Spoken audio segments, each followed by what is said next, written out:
Hello everyone. Welcome to the VLSI Design lecture series. Myself Dr. Sharmila, Assistant Professor, Department of EC at Krishna Engineering College. In this today lecture, we are going to see about the power dissipation. So in this lecture, these are the topics I am going to cover today. Last lecture we saw about the logical effort. So here I want to give one examples for logic, how to calculate the logical effort for multi-stages. Then power dissipation. There are two types of power dissipation, that is static power dissipation and dynamic power dissipation. So already I have explained you about the logical effort. So the logical effort is mainly used to measure the delay from input to the output. So here we are going to see about the multi-stages, if it is of multi-stages network, how to measure the logical effort of the path. Okay, so you know that formula for the path effort, the path is given by F is equal to G into H, B into H. G is nothing but the logical effort. Already we saw in the last lecture. So the logical effort is nothing but it is a product of, that is the path logical effort. In the last class we saw about yes logical effort for the single stage. Now we are going to derive the logical effort for the path. Okay, we are going to consider the multi-stage network. So multi-stage network means from the one stage we are going to drive the more number of stages. Okay, so the generally the logical effort is nothing but your C input divided by the C input of the inverter. So here the path logical effort is capital G. It is given by the product of logical effort of each stage. For example, here it is a one CMOS inverter. From this CMOS inverter we drive the two CMOS inverter. Okay, so here we are going to calculate the logical effort, that is a small g. This is a logical effort for the stage 1, then the logical effort for the stage 2. Okay, then we are going to take the product of the logical efforts for each stage, okay, along the path. For example, I want to find the logical effort for this particular path, means I want to estimate the delay for this particular path, means I am going to multiply the G1 into G2. That is the product of logical effort of each stage along the path. Okay. So which having the high number of stages. Here I am having a 2 stages only. Okay. So G is equal to pi. This one represents a product of Gi. So you know about what is the meaning of the electrical effort. So the electrical effort is a ratio of output capacitance of the path divided by the input capacitance presented by the path. So you know that last class I explained you the electrical effort for the single inverter or single logical gate. Here we are going to deal with the more number of stages. Okay, so it H is nothing but the path electrical effort. It is the ratio of output capacitance of the path divided by the input capacitance presented by the path. So H is equal to C out path divided by C in path. So C out is nothing but the output capacitance is 90. For this stage, if you want to find the input capacitance of the path, means for the first initial CMOS inverter, its capacitance value is 5. So 90 by 5. Suppose if you want to calculate it for this stage, means 90 by 15. Okay, so that is the electrical effort for the particular path.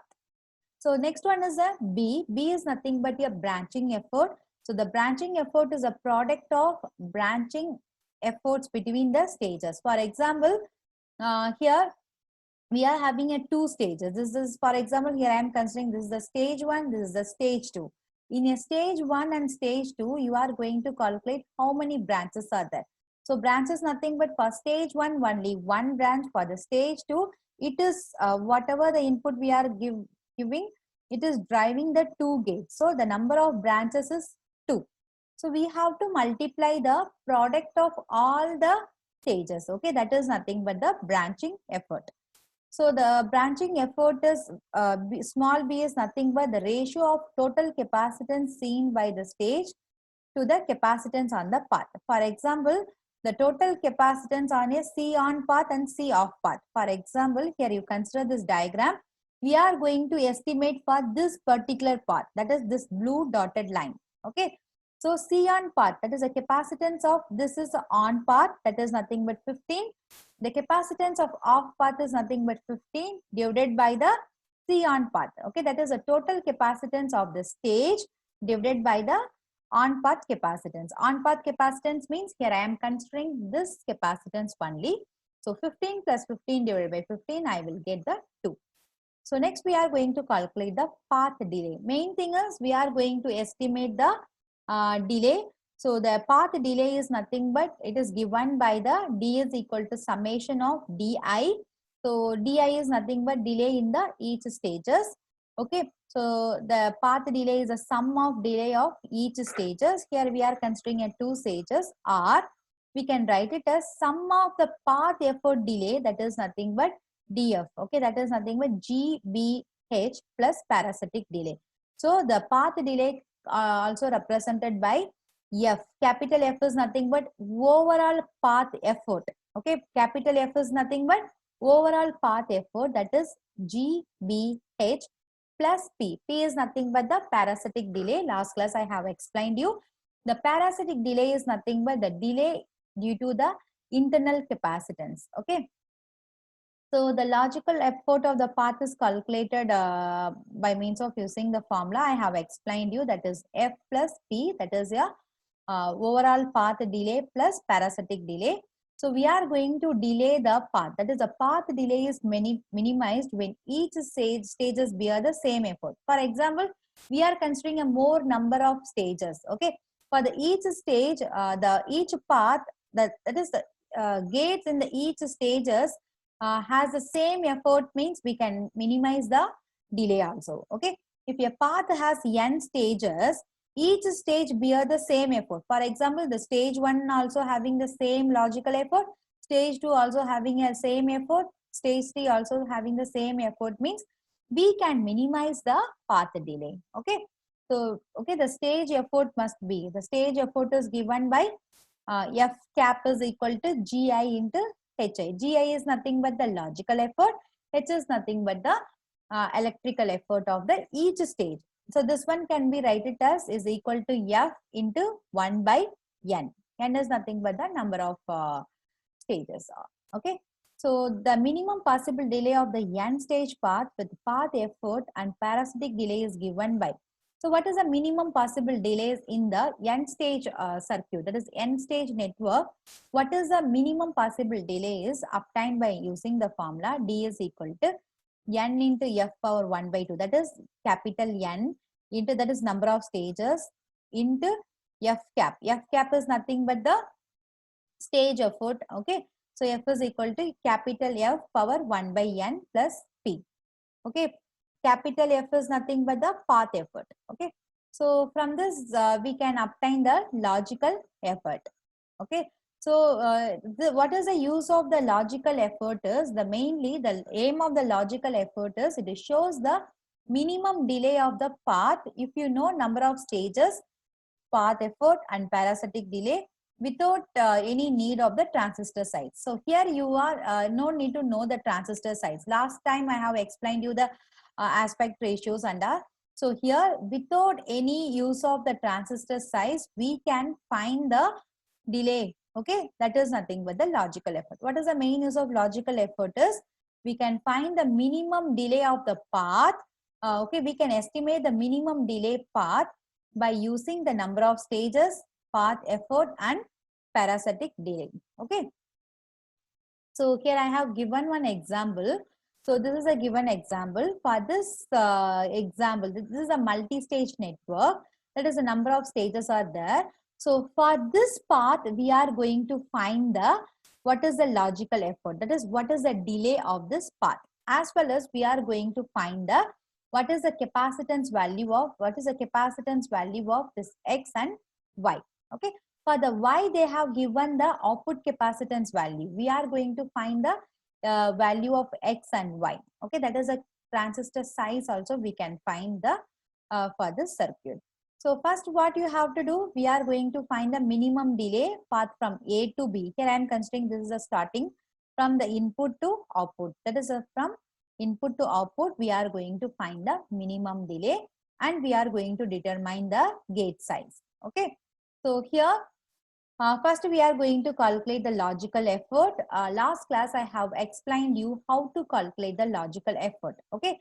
So here we are having a 3 stages. 1, 2, 3. Number of stages are 3 stages. For each stage, we are going to find the logical effort. Already I have given the formula. So the path logical effort is obtained by means of pi into gi. Pi, this one represent a product. Okay. So you know the in a mathematics you have studied about the summation. Summation means addition of the more number of values. Okay. So similarly, this symbol represent the addition. Okay. Sorry, multiplication. So just to calculate the logical effort for each and every stage, for the stage 1, what gate we are using is, in the stage 1 we are using the okay, in the stage 1 we are using the 2 input NAND gate. Last class I gave you the formula also how to calculate the logical effort.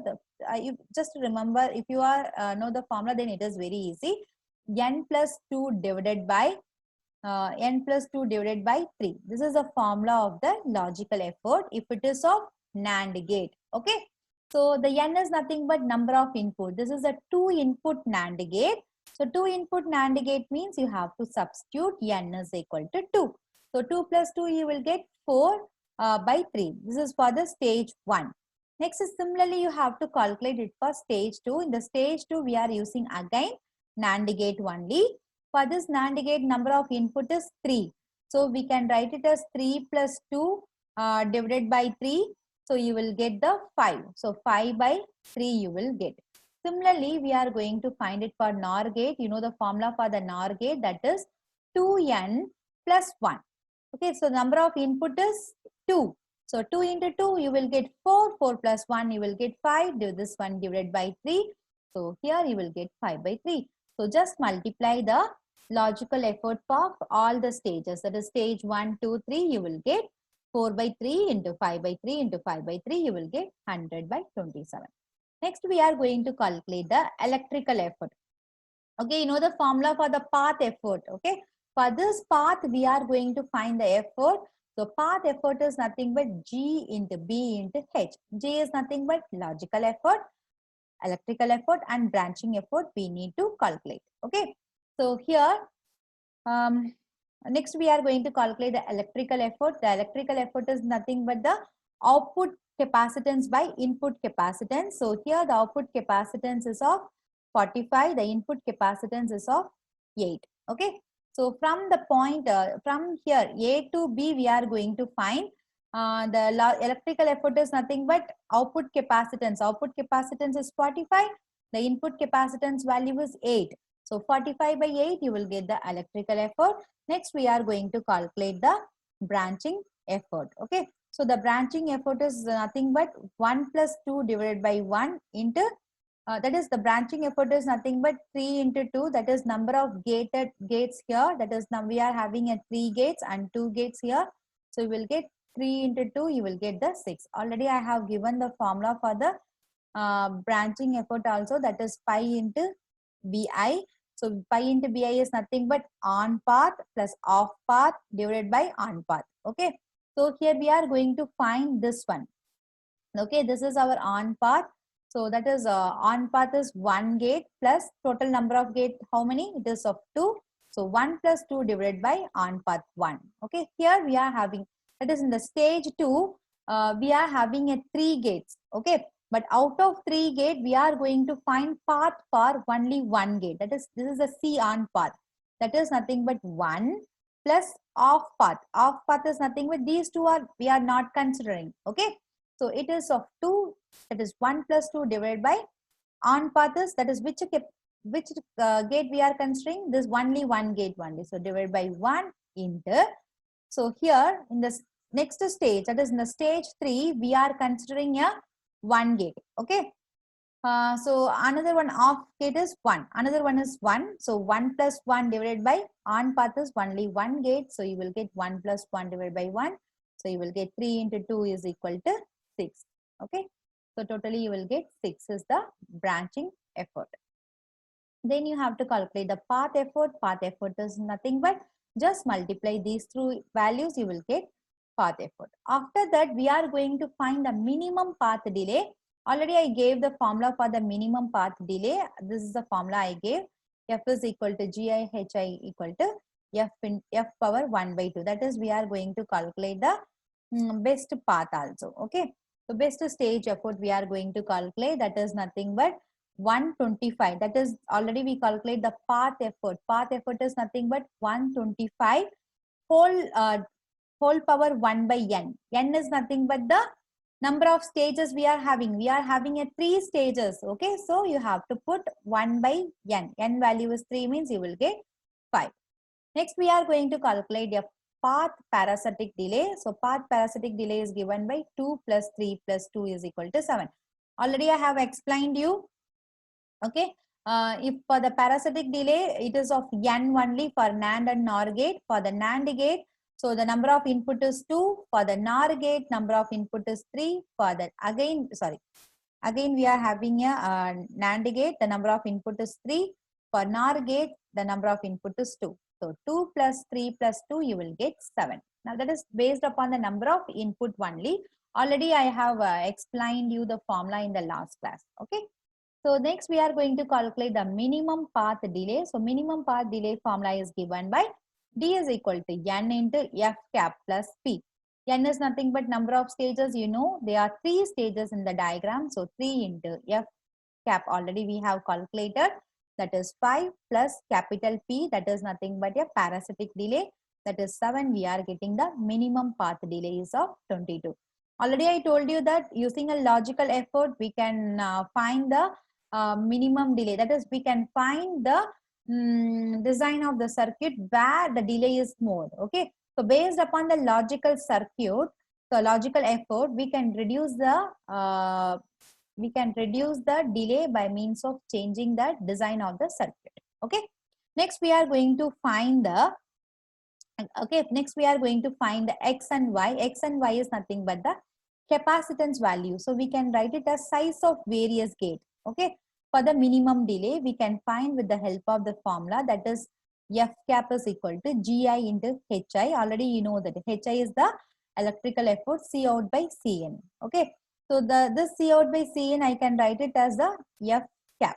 Okay. That is from this equation, I am going to write C input, that is C input capacitance equal to GI into C out by F cap.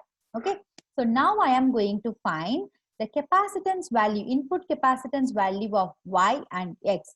First, I am going to find it for Y because here they given the value of output capacitance. So first I am going to find the Y. Y is equal to, so you know the formula of GI. GI is nothing but the logical effort of this gate. Okay, the logical effort already we have calculated for the stage 3. That is nothing but 5 by 3.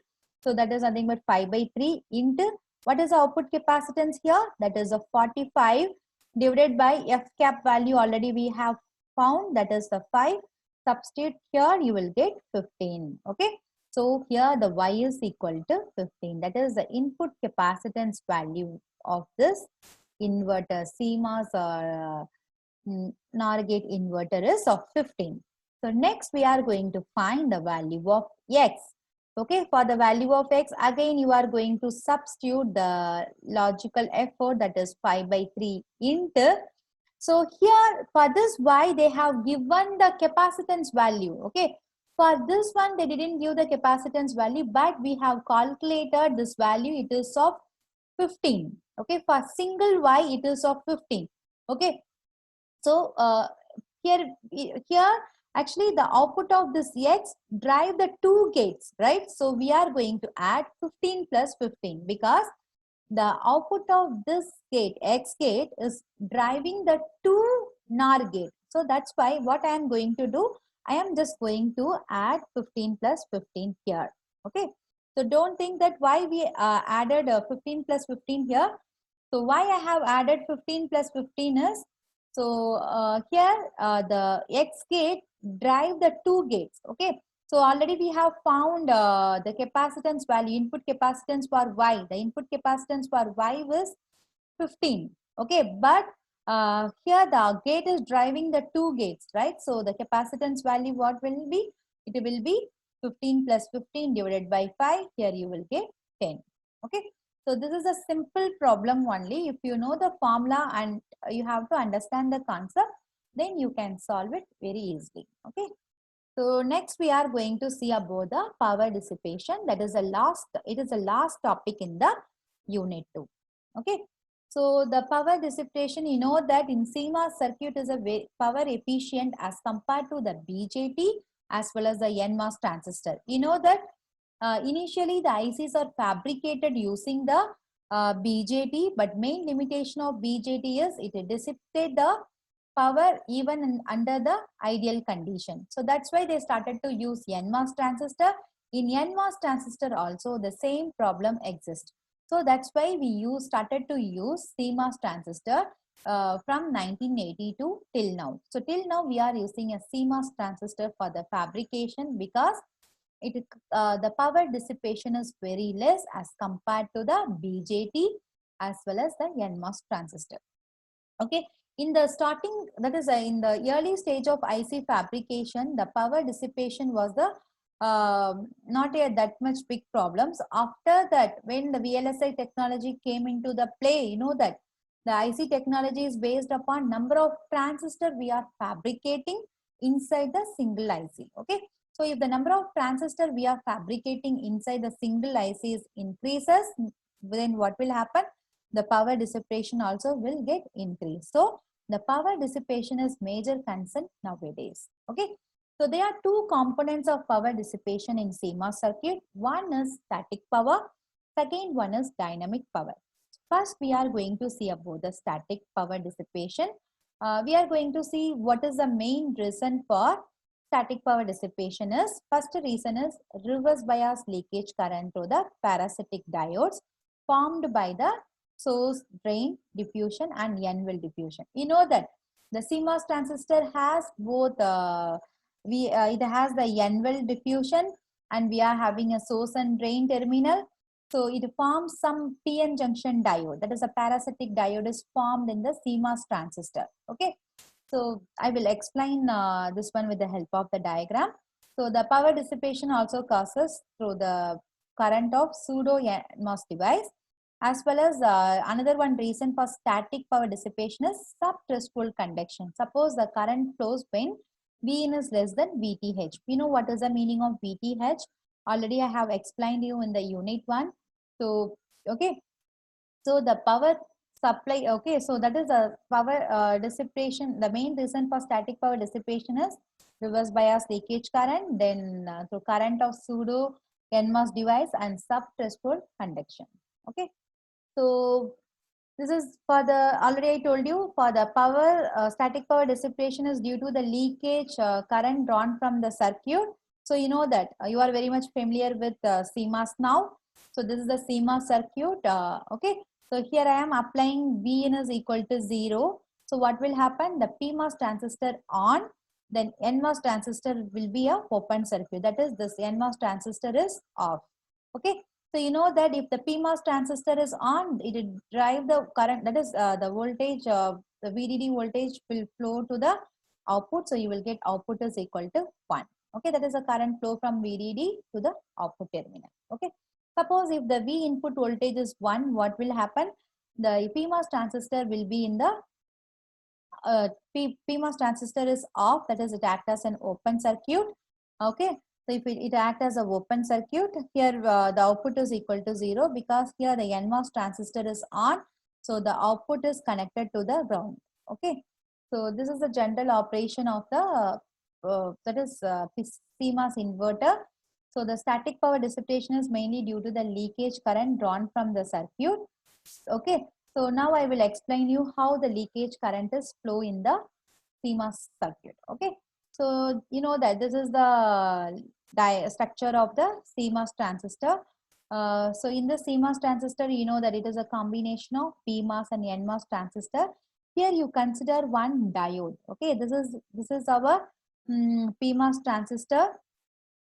Here this one is our NMOS transistor. So here there is one diode, right? This diode, when you are applying, whenever your PMOS transistor is on, you know that in CMOS inverter at a time one transistor will be in on condition. That is either PMOS will be on or NMOS will be on. Okay. Suppose for example, here I am considering the PMOS is on. Okay, that is so I am applying some voltage is equal to 0. Then what will happen? The PMOS transistor will be on.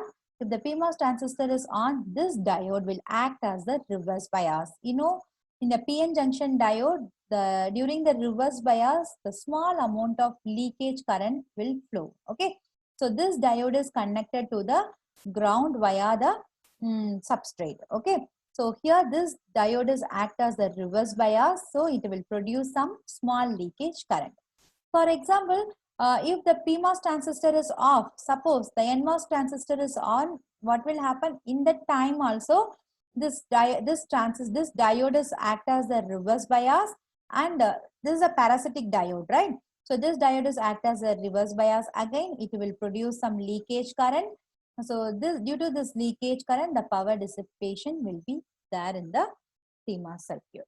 Okay. So the main reason for the static power dissipation is leakage current. Okay, when you know about the CMOS inverter, at a time either PMOS or NMOS will be in on conditions. Okay, so this diode, this parasitic diode will be act as the reverse bias. So it will produce some small leakage current which leads to the power dissipation. Okay. So, you know that in electronics, you have studied the diode equation, that is during the reverse bias condition, the leakage current is given by, that is the diode equation, you know, I is equal to A into D, that is area of the diode, into IS, saturation current, into E power QV by KT minus 1, that is the Boltzmann constants and all, charge of electrons, everything here you will get. This is the equation of diode. So the leakage current value is, it is in terms of nanoamps, that is 0.1 nanoamps to 0.5 nanoamps per device. Okay. So the power leakage of the inverter at 5 volt is 1 nanowatt. Okay. 1 or 2 nanowatt. So the total static power dissipation is given by static power PS is equal to summation I equal to 1 to N leakage current into supply voltage. Okay. So you know about PN junction diode. During the reverse bias, if you increase the voltage, what will happen? After a particular point, the current will start flows very high. Okay. After this breakdown region, the current start to flow very high. So the static powers depends upon that leakage current into supply voltage. Supply voltage is the voltage which we are applying in the for the biasing. Okay. So next one is a dynamic dissipation. The dynamic dissipation is occurred due to the switching transient current as well as charging and discharging of the load capacitance. Okay. So you know the operation of the CMOS inverter when your V input voltage is equal to 0. That is your input voltage is equal to 0 means the PMOS transistor will be in the on condition. That is the PMOS transistor is on. If the PMOS transistor is on, okay, so the PMOS is connected to the VDD. Okay, so here the voltage will flow to the output terminal. That time the load capacitance which is connected in the output will get charged. Okay, so whenever your input voltage is equal to 0, the PMOS transistor will be in on condition. So the output voltage, you will get the output is equal to 1. The capacitance, that is a load capacitance charge, it will charge. Okay. During the, suppose if Vn is equal to 1, the NMOS transistor will be in on condition. Here the PMOS is in the open circuit. Okay. So there is a no voltage flow from the VDD to the output. Okay. When the NMOS transistor is on, the capacitance, the output voltage is 0, the capacitance start to discharge. Okay. So when the capacitance is charged and discharged, there will be some power dissipation. Okay, that power dissipation is called as dynamic power dissipation. So the total power dissipation is given by P total equal to static power plus dynamic power. So the dynamic power is given by CL. CL is nothing but load capacitance into V square DDD into FP. Okay, so the total power dissipation is given by static power plus dynamic power dissipation. Okay. So within this unit 2 is over. Okay. So I hope you have understand the concept of how to calculate the logical effort for the multi-stage network. So if you want to calculate the logical effort of minimum delay of the particular part, you know that how to calculate. So you know what is the meaning of power dissipation, what are two different types of power dissipation, what is the main reason of this power dissipation. Okay, so thank you.